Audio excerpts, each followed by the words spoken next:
Good morning. You're listening to IT Radio, where we cover everything in IT risk management, from technology to the events. We're here today live at the RSAC Security Conference 2019 in San Francisco, California, and I'm here with a very special guest, Nicole Culver, Marketing Manager for StrongKey.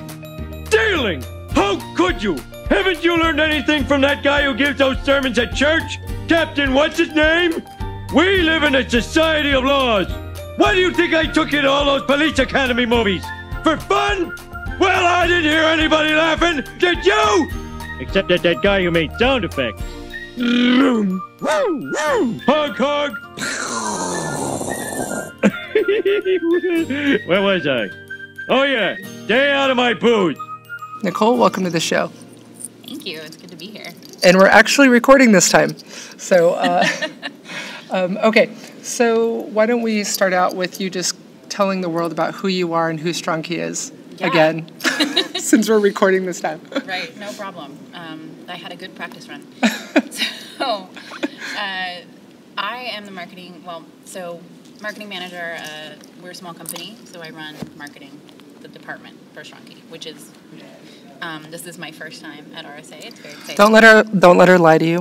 Don't believe her. She's actually an evil hacker. She's just pretending to be a marketing person. You are physically repulsive, intellectually retarded, vulgar, insensitive, selfish, stupid. You have no taste, a lousy sense of humor, and you smell.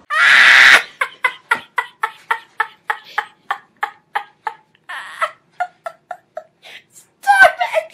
I can't take it anymore! Oh, totally. I know everything there is to know about hacking and code and stuff. This is my first time at RSA because before StrongKey, I had never ventured into the cybersecurity industry. It's been a really fun ride. I've been with StrongKey for about 7 months, and learning the industry is, drinking from the fire hose times a million. But I came to StrongKey, which is an appliance company, but really where our goal is to use encryption to protect data and authentication, and basically change the world with that, which sounds very, goofy, cheesy, but I came to StrongKey because... I've heard cheesier things, don't worry, especially for marketing people. Well, that's good. You're the most non-cheesiest marketing person I've ever met. What you just said is one of the most insanely idiotic things I have ever heard. Everyone in this room is now dumber for having listened to it. May God have mercy on your soul. Oh, thank God. Best compliment ever. So I came to StrongKey because when I was considering the job, the CEO was telling me about why StrongKey became StrongKey, because before, for 18 years, StrongKey was run as StrongAuth by one man, Arshad Noor, our CTO and founder, and people came to us, right? We didn't have a sales team, we didn't have marketing. He just was basically like a PKI consultant and deployed amazing things all across the world. We have customers on 6 continents. But he realized that he cannot scale or free his time up to do anything while you're running a business like that. So he hired a CEO, and we got a Series A round of funding, which was very exciting, and we rebranded. And how do you like him, by the way? Your CEO? Jake? Yeah, is he cool? Oh, he's amazing. Yeah. I tell people that I would follow Jake to the ends of the earth because he is one of the best bosses I've ever had. He's very, very comfortable with failure, not knowing, he's good in the gray, and he's very excited to just be like, hey, go ahead, try something, figure it out, and then let's work on it, and how can we learn from it, which is an extremely empowering boss to have. Yeah, so he's not a micromanager. He's not a micromanager. Oh, that's good. Yeah. Where was I? Oh, okay, so with StrongKey, some of Arshad's bigger aspirations would be to try to apply his knowledge and expertise to things like solving the identity crisis with the World Bank and helping people who have no way of proving who they are actually have some sort of digital verifiable identification and get access to services and all the things that comes with. So, I mean, big picture, StrongKey wants to get rid of passwords because that's a huge problem with data breaches and identity theft. And Yeah, it's all over in the news every day. Oh, yes. About it. Account takeovers, password leaks. The breach fatigue is real. I know, I hear about it every day. But it's really important to understand that in a world where we rely on outdated technology like passwords, but our technology is moving so quickly, we're never going to be able to truly make the internet a safer place. So, do you think it's possible to get rid of passwords completely?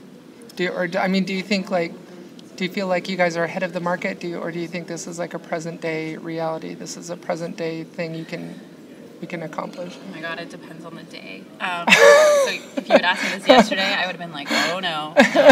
Not going to happen. I talked to so many people at RSA who know everything. All these people here are so smart and understand the security industry, and they're like, but I need passwords because X, Y, or Z. Right.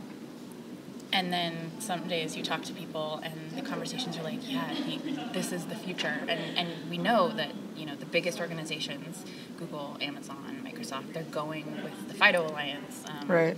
An organization that's trying to completely eradicate passwords. And I do think that it's possible, but behavior change is hard.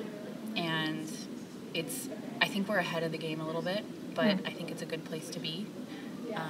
I would rather be ahead than behind. Yeah, true. And helping to push the change, drive the change. Yeah. But it's definitely a challenge because people don't yet see the value in it or are scared of losing something they're very comfortable with. Passwords are... Comfortable. They're comfortable. Familiar. Yes. Yeah. So you are the only woman on the leadership team. Is this weird? No. Does Jake sometimes show up in a dress to just kind of, make you not feel like the only woman on the team sometimes? Oh my God, if anybody was going to show up in a dress, it'd be Brian. Sorry, Brian.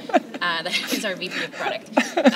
He's a goofball, full of dad jokes, and he's a wonderful human as well. Full of bad jokes? Dad jokes. Oh, dad jokes. Oh my God, I've never met someone that had such an endless supply of What's dad jokes. What's a dad joke? Oh, just terrible jokes.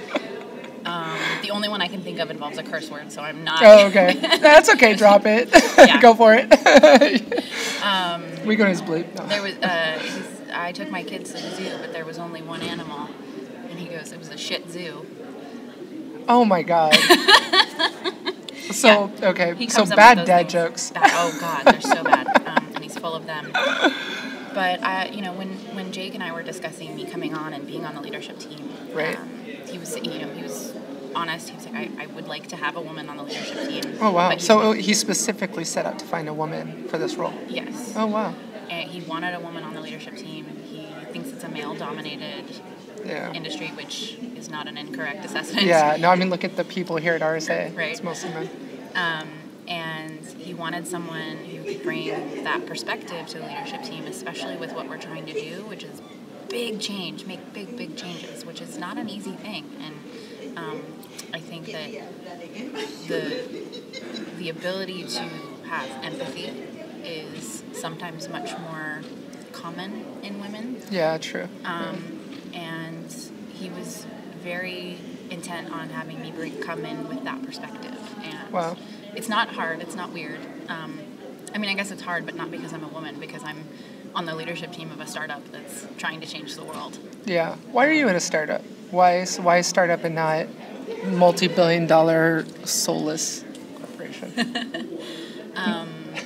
So I actually left my last job, which was a startup but got acquired, because as I watched the big multi-billion-dollar soulless corporation take over, and I watched the layers come in and sort of pieces of my job get taken away and my responsibilities get smaller and smaller and smaller and more defined, I think there are people that would find that very comforting because they don't... To be boxed in. Yeah, to know what their lane is and just be able to stay in their lane. And it's like you come in and you do your thing and then you leave and you're good and you know what your responsibilities are and what your performance is based off of.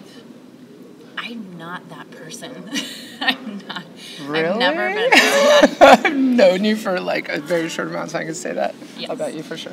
Yeah, I'm not a stay-in-your-lane kind of person. Obviously, I don't want to. You like to color outside the lines. Oh, totally. Yeah. Definitely coloring outside the lines. My mom this is random personal information that I think will give you a lot of insight to me. But Do tell. my mother was a total hippie. And when I was being raised, she Pot was, and all, like hippie pot, Oh, like pot. raw burner. Like, oh, cool. Yeah. Okay. Wow. Yeah. Okay. And when she was raising me, you know, most people take their kids into a store that's full of nice things and say, don't touch anything. My mom was like, touch everything. Experience it. Be careful. But if you break it, it's not the end of the world. It's just stuff. Yeah. And That's awesome. yeah, she's a breakfast first kind of person. Like, she would always, or breakfast first. I was about to, like, wow, okay. What does that mean? JKLOL. She's a dessert for breakfast kind of person. So I frequently would wake up and she would be like, do you want cake for breakfast? Do you want to stay home from school today? Wow. And yeah, she's always been more of a friend than like a mom, and we joke that we raised each other. That's awesome. But because of that, I'm much more comfortable playing in whatever space you give me, and I'm going to make things happen. And I think that's why I ended up at StrongKey and in the startup world, is I like to say, well, I don't necessarily know what to do in this situation, but I'm damn well going to research it and ask questions and figure it out and try things. And do you find that that's most of like what you do most of the time, is trying to figure it out? Like all the time. Some people have no idea what I'm doing. All the time I have no idea what I'm doing.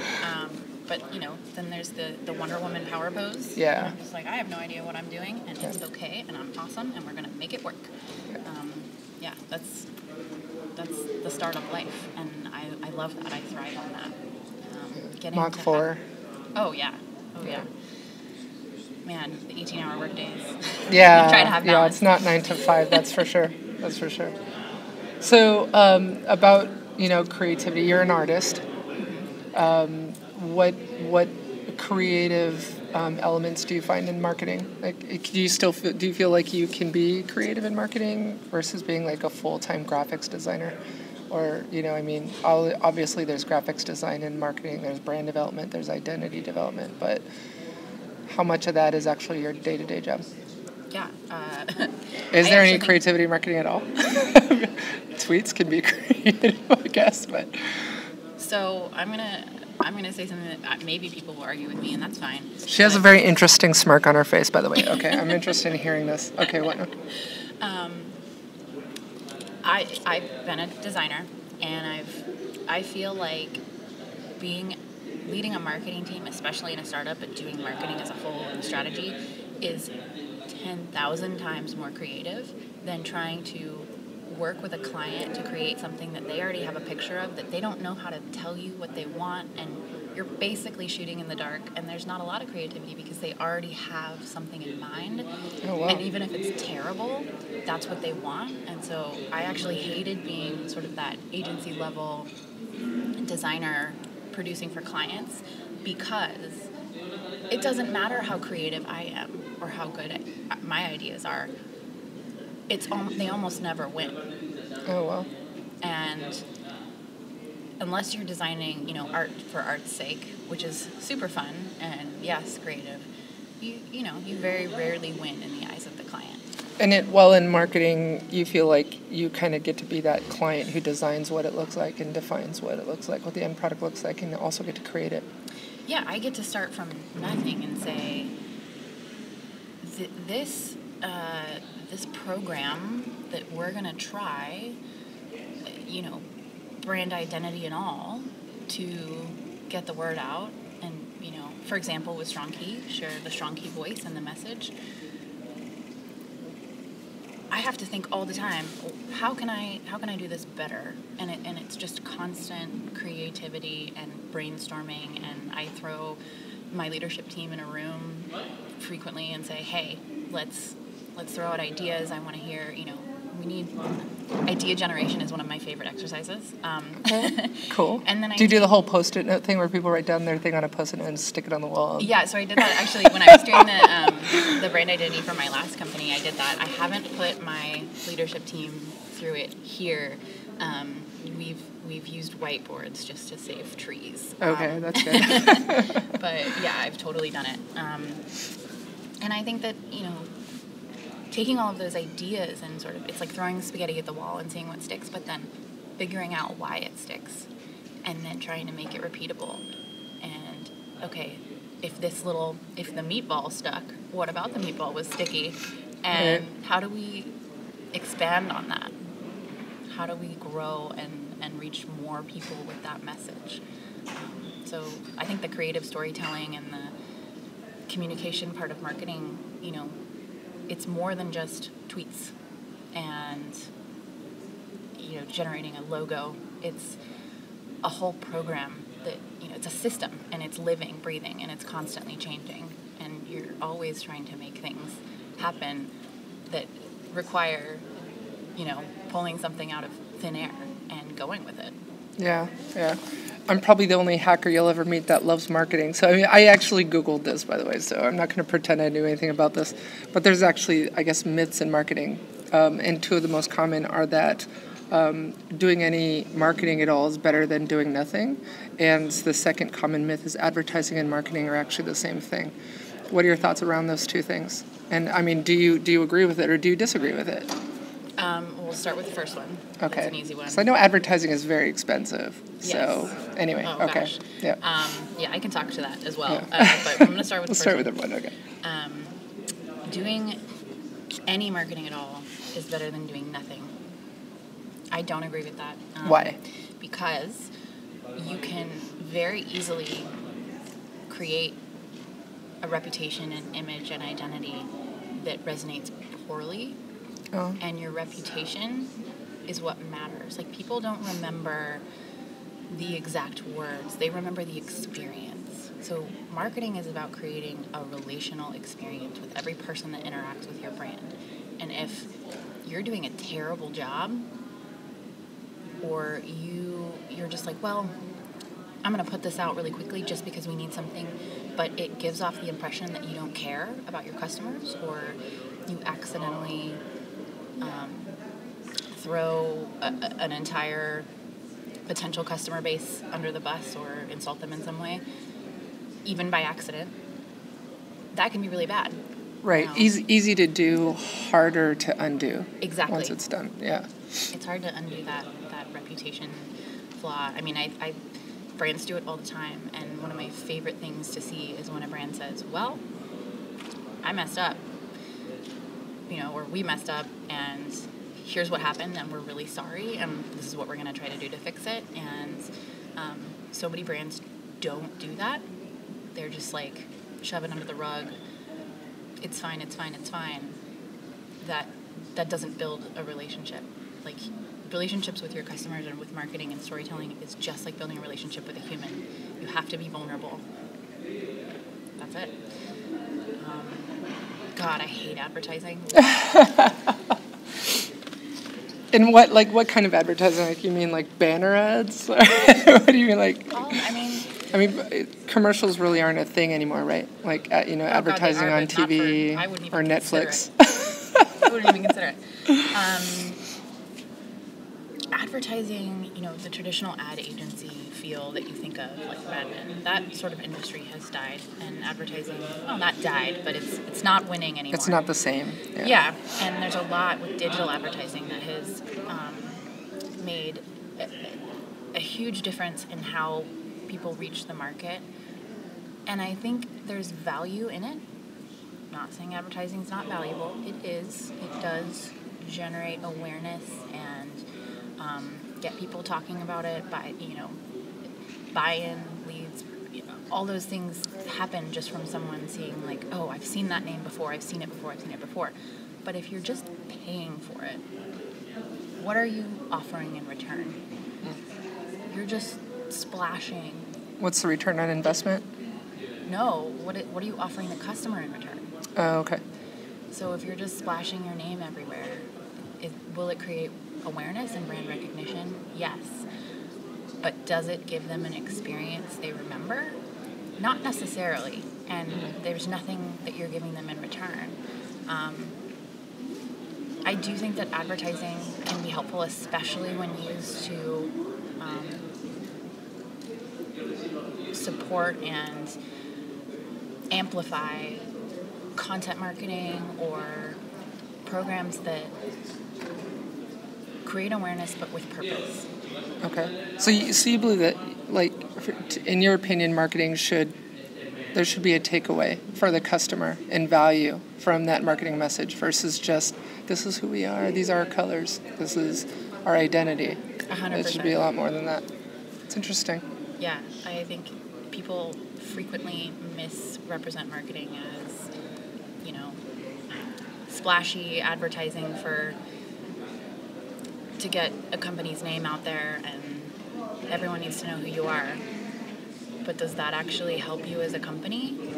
How many people who have recognized your name can say, well, I know what StrongKey does. I know why I think they're a good company. Probably not. Like, the really good brands obviously have that sort of buy-in and millions of dollars to do it, billions of dollars to do it. When you're working with a small company, advertising is a luxury. Right, yeah, And, smaller budgets. Mm-hmm. And I think it can be valuable, but at that level, you have to be super strategic in how you spend your money. And if you're not providing something in return that's improving the customer or prospect experience, why are you spending money? Do you find better ROI or value, that sort of the value that you're talking about in it that customers take away with the messaging through something other than advertising at StrongKey? Like, what are your ingredients of a cohesive marketing campaign? That's a very good question. Lots of coffee.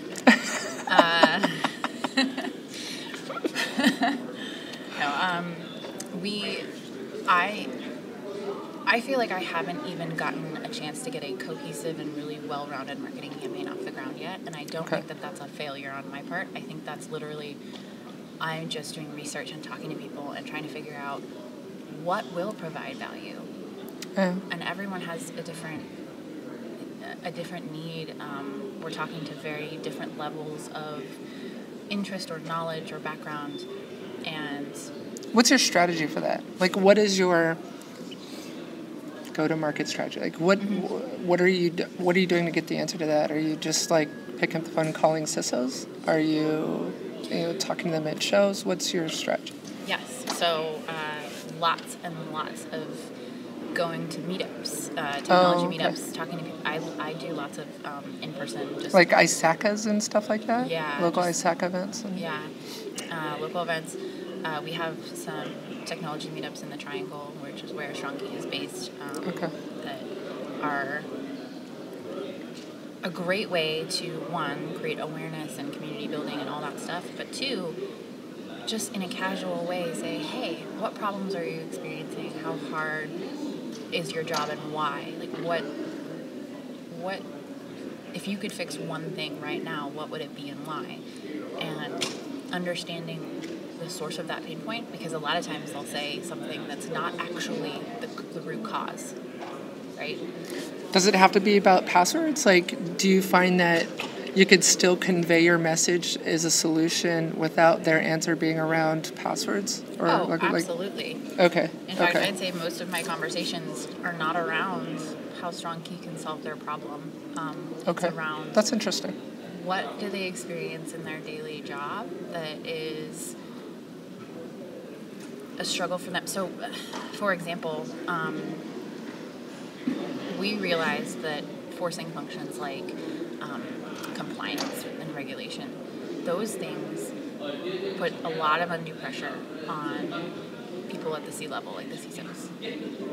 And they want to look good, but also don't want to put too much on their people and for no reason, right? But the regulation is a forcing function, and so they have to. If they don't gain buy-in, then their employees hate them for making them do something. But the cop-out is, well, I'm not telling you to do it, I have to do it, it's this outside thing. And feeling like that enforcer, that bad guy, that's an interesting role to have to be in. Right. And so, you know, I would say just understanding the perspectives, what they experience, what their difficulties are, and how they deal with that with their people, right? Because whether or not it's their employees or their bosses, they have to deal with people. And oftentimes that is the root cause of 100% of their pain points. Yeah.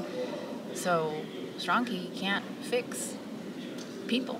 And it's the weakest link in security is humans. Yeah. So we can only help provide, I guess, not even assurance. The things that I feel are most important to communicate are things like, you can do this. You've got it.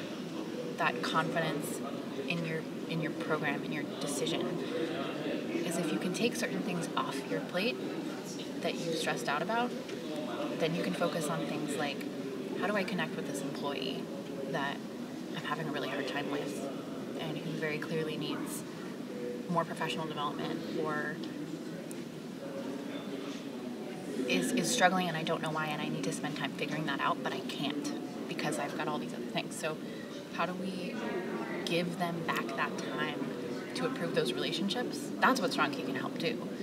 And that's what my marketing message is always about. It's like, I can't fix people, but I can help you make your job easier so that you can help fix your people.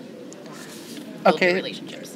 So final question. You survived the show, but final question. If you could go back in time to your old self, right at the beginning of your marketing career, what would you tell her? Oh my gosh. Just pull that one on. Yeah, it's like too early for something that deep. I was like, thanks, Alyssa. Okay, I would say... that was totally unscripted, by the way. She had no idea that was coming. Yeah. I would go back to that girl and say, it's all bullshit, and no one knows what they're doing, and that's okay. That's awesome. Trust yourself. Trust yourself. Trust your gut, and don't be afraid to fail.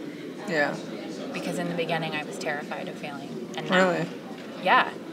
There was so much pressure, and it's like, marketing the industry has changed to be very numbers oriented, and you can see your ROI. You know, how many leads did you generate?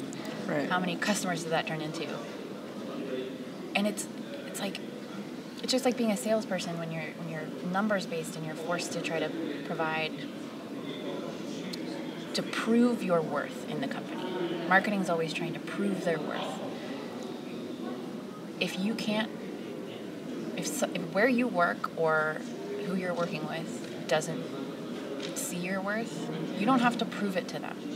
You just have to know that what you're doing has a basis in your values. Stick to your values. Trust your gut. Don't be afraid to fail, because no one knows what they're doing. Yeah. Yeah. I think even security practitioners, security engineers, we're trying to figure it out too. We have no idea what we're doing. So pretty systemic. But it was a pleasure having you on the show. Thank you. You're amazing. You're my spirit animal. I love you. So awesome. Thank you very much for having me.